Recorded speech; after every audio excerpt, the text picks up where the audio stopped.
जय माता दी। स्वागत है आप सभी का एक बार फिर से। दोस्तों, अगर आप अपनी नॉलेज को बढ़ाना चाहते हैं तो चैनल को सब्सक्राइब कर बेल आइकन को जरूर दबाएं। दोस्तों, नवरात्रि में भूल कर भी ना करें ये काम, माता रानी हो जाएंगी क्रोधित, नहीं मिलेगा व्रत और पूजन का पूर्ण फल। दोस्तों, देवी उपासना का पर्व है नवरात्रि। देवी भागवत पुराण के अनुसार नवरात्रि में 9 दिनों तक माता रानी अपने भक्तों के घरों में वास करती हैं। नवरात्रि के पवित्र दिनों में 9 दिनों तक माता रानी की उपासना की जाती है। इन दिनों में मां को प्रसन्न करने के लिए भक्तजन व्रत व पूजा अनुष्ठान करते हैं। धार्मिक मान्यताओं के अनुसार इन दिनों में माता रानी के 9 अलग अलग स्वरूपों की पूजा अर्चना करने से घर में सुख शांति बनी रहती है और मां अपने भक्तों की सभी मनोकामनाएं पूर्ण करती हैं। नवरात्रि के 9 दिनों तक व्रत रखने की परंपरा है। शास्त्रों में नवरात्रि के दिनों को लेकर कुछ खास नियम बताए गए हैं। कुछ ऐसे कार्य बताए गए हैं जिन्हें नवरात्रि के दौरान माता रानी के भक्तों को भूल कर भी नहीं करना चाहिए। अगर आप इनमें से कोई भी काम गलती से भी नवरात्रि के दिनों में कर देते हैं तो इससे देवी माता आपसे रुष्ट हो सकती हैं। अगर यह कार्य गलती से भी नवरात्रि में कर दिए जाए तो नवरात्रि व्रत और पूजन का पूर्ण फल प्राप्त नहीं होता। तो आइए दोस्तों, जानते हैं नवरात्रि व्रत और पूजन का पूर्ण फल प्राप्त करने के लिए, माता रानी की कृपा प्राप्त करने के लिए कौन से ऐसे कार्य हैं जिन्हें नवरात्रि के दौरान भूल कर भी नहीं करना चाहिए। दोस्तों, वीडियो में आगे बढ़ने से पहले वीडियो को लाइक कर अपने फ्रेंड्स के साथ शेयर जरूर करें। अगर आपने हमारे चैनल को अभी तक सब्सक्राइब नहीं किया है तो यूजफुल वीडियोस के लिए चैनल को सब्सक्राइब कर बेल आइकन को भी जरूर दबाएं। दोस्तों, नवरात्रि का व्रत और पूजन शुरू करने से पहले नवरात्रि के प्रथम दिन घट की स्थापना की जाती है और अखंड ज्योत जलाई जाती है।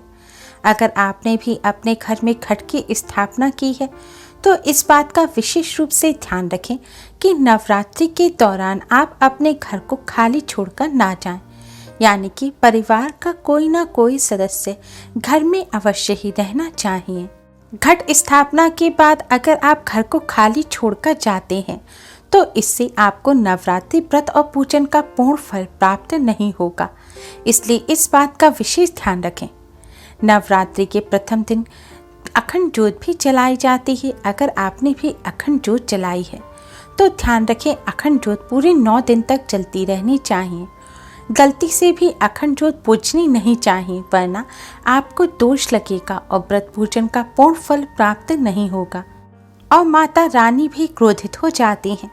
इसलिए अगर आपने अखंड ज्योत जलाई है और जब भी आप उसकी बाती सही करें तो अखंड ज्योत में से ज्योत लेकर आप एक दूसरा दीपक जलाकर पास में रख दें और फिर अखंड ज्योत की बाती सही करें। अगर आपकी बाती बुझ भी जाती है, यानी कि अखंड ज्योत का दीपक बुझ भी जाता है, तो जो आपने ज्योत अलग दूसरे दीपक में जलाकर रख रखी है उसी ज्योत से आप वापस अखंड ज्योत को जला दें। ऐसा करने से दोष नहीं लगता, क्योंकि अखंड ज्योत की आपकी जो ज्योति है वह दूसरे दीपक में जल रही है और वह बुझी नहीं है। दोस्तों, भारतीय परंपरा में कन्याओं को माँ दुर्गा का स्वरूप माना गया है। यही कारण है नवरात्रि में कन्या पूजन या कंजका पूजन कर लोग पुण्य की प्राप्ति करते हैं। नवरात्रि व्रत और पूजन भी कन्या पूजन के बिना अधूरे रहते हैं, इसलिए नवरात्रि के दौरान भूलकर भी किसी कन्या या महिला के प्रति असम्मान का भाव न आने दें। कोई ऐसा कार्य ना करें जिससे किसी कन्या या फिर महिला को दुख पहुंचे, चाहे वह आपके ही घर की महिला या कन्या क्यों ना हो। आपको उनका पूरा सम्मान करना चाहिए। मान्यताओं के अनुसार जो मनुष्य कन्याओं का या महिलाओं का अपमान करता है, माँ दुर्गा उससे नाराज हो जाती हैं।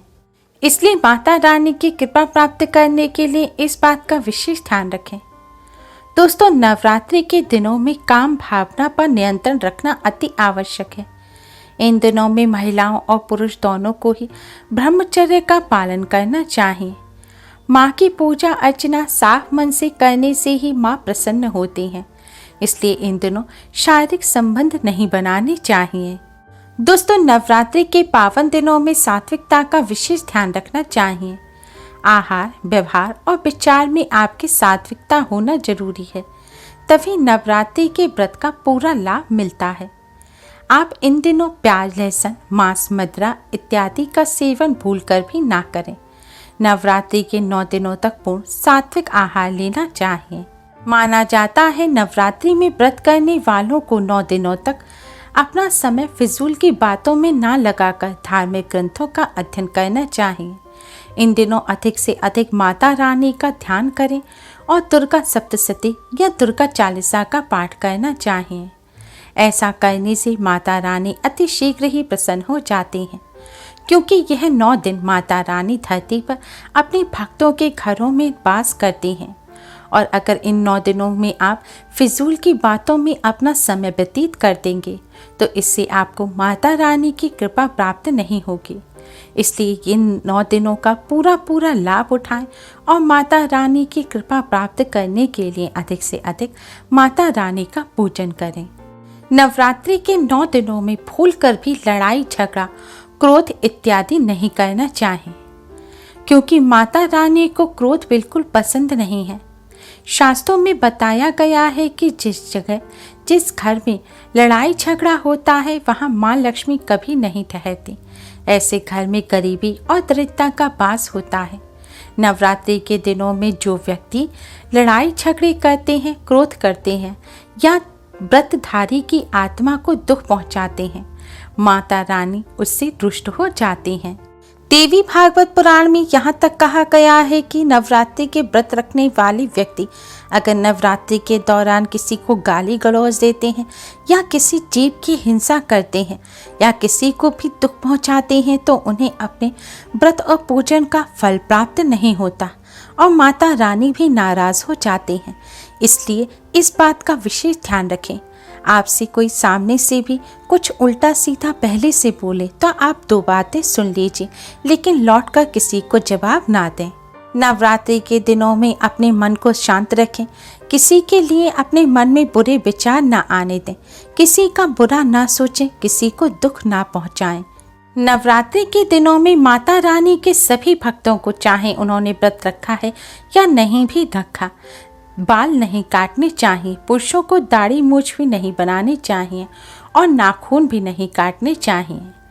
बाल काटना, दाढ़ी मूछ बनाना हमारे शास्त्रों में अशुभ माना गया है और नवरात्रि के दिन बहुत ही शुभ होते हैं। इन दिनों सिर्फ शुभ और मंगलकारी कार्य किए जाते हैं, इसलिए नवरात्रि के दिनों में भूलकर भी बाल नहीं काटने चाहिए। विष्णु पुराण के अनुसार नवरात्रि का व्रत रखने वालों को दिन में सोना नहीं चाहिए। ऐसा करने से व्रत खंडित हो जाता है। साथ ही नवरात्रि का व्रत रखने वालों को तंबाकू और सिगरेट का भी सेवन नहीं करना चाहिए। ऐसे व्यसन से भी व्रत खंडित हो जाता है। ऐसी गलती भूलकर भी ना करें। नवरात्रि में दुर्गा सप्तशती पढ़ते समय ध्यान लगाकर पाठ करना चाहिए। बीच में बोलना नहीं चाहिए और पूजन के दौरान बीच में उठना भी नहीं चाहिए। ऐसा करने से पूजन का पूर्ण फल प्राप्त नहीं होता। नवरात्रि के दिनों में माता रानी के सभी भक्तों को रोजाना स्नान अवश्य ही करना चाहिए और साफ धुले कपड़े पहनने चाहिए। नवरात्रि के दिनों में काले रंग के कपड़े भूलकर भी नहीं पहनने चाहिए। इन दिनों में अधिक से अधिक लाल, पीले, हरे इस तरह के शुभ रंग के वस्त्र पहनकर ही माता रानी का पूजन करना चाहिए। नवरात्रि का व्रत रखने वालों को व्रत के दौरान अन्न, सरसों के तेल और सादा नमक का सेवन नहीं करना चाहिए। संभव हो तो नवरात्रि के दौरान व्रत रखने वाले लोगों को बेल्ट, पर्स, जूते, चप्पल, बैग जैसी चमड़े की चीज़ों का इस्तेमाल नहीं करना चाहिए।